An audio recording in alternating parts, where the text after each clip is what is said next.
Good evening. After facing days of criticism for avoiding media scrutiny, Boris Johnson, who's running against Jeremy Hunt to be the next Prime Minister and Tory leader, has spoken exclusively to the BBC. He says he would ensure a plan to deliver Brexit by the end of October, declaring the political landscape both in the UK and the EU has changed. But Mr Johnson admitted he would need EU cooperation to prevent both a hard border in Ireland and tariffs on British business if there were no deal with the EU. Asked about the widely reported incident in the early hours of Friday morning at the flat he shares with his partner, Boris Johnson said it was simply not fair to talk about his family and loved ones. He's been interviewed by our political editor, Laura Kuenssberg. Downing Street is the threshold he really wants to cross. But Boris Johnson has been uncharacteristically shy about explaining why. But after years of building ambition, can he now explain to you what he would actually do as Prime Minister? Boris Johnson, what would you do on day one in number 10 to make sure we leave the EU at Halloween?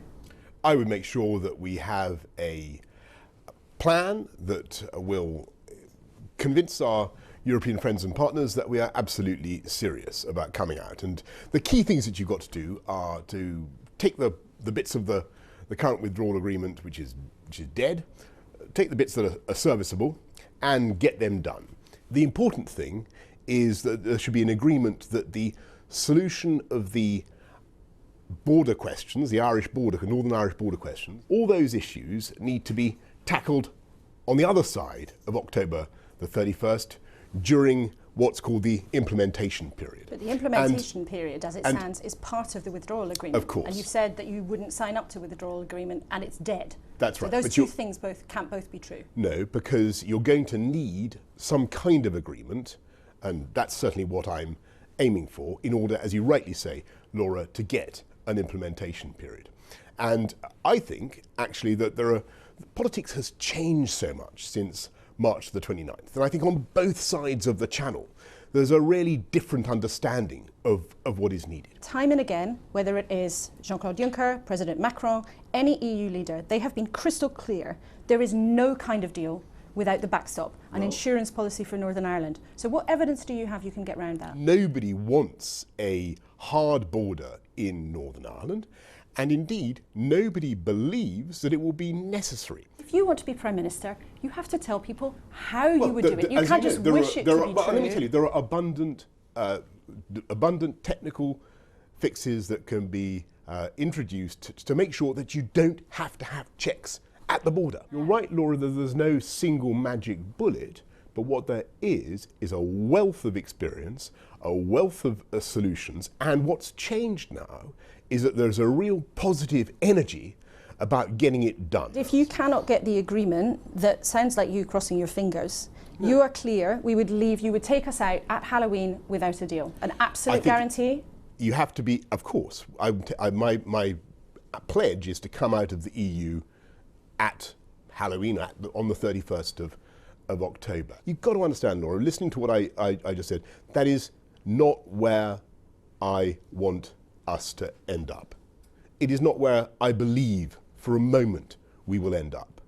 But in order to get the result that we want, the commonsensical thing to do is to prepare for a WTO exit. Would you really be willing as Prime Minister to face the consequences of no deal, which could mean crippling tariffs on some businesses, it could mean huge uncertainty over what on earth happens at the Northern Irish border, it could mean huge uncertainty for people's livelihoods and people's real lives. Now, in the real world, as Prime Minister, I know you dispute how bad it would be, but are you willing to face the consequences of what a no deal might mean for the people of this country?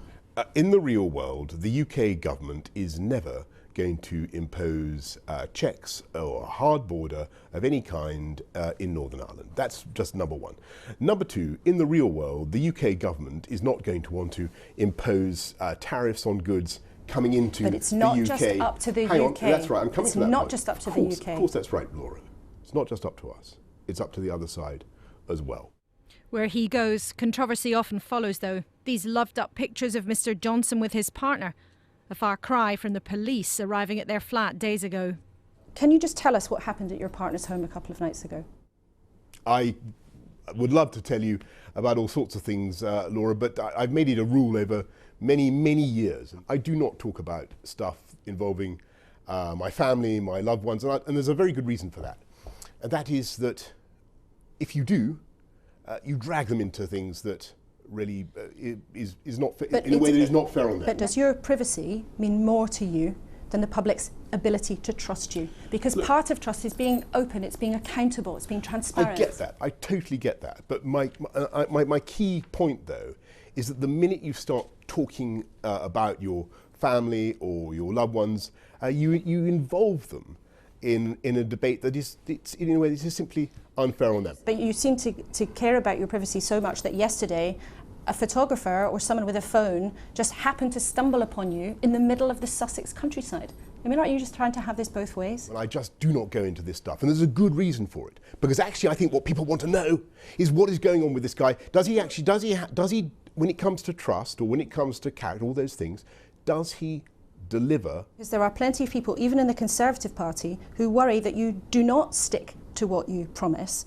Well, I think they're talking absolute nonsense. Why do so many Conservatives worry about you sticking to your word or being careless with the truth? I mean, you said it only a few weeks ago you would raise tax for the wealthiest in society, then that became an ambition. You said you'd lie down in front of bulldozers at Heathrow, and now you're wobbling. And most importantly, when it came to the British citizen, Nazanin Zaghari-Ratcliffe, you put her in danger by being careless with the facts. I mean, do you think you've sometimes been careless with the truth? Look, on take Nazanin Zaghari-Ratcliffe and the other very difficult consular cases that we have with Iran.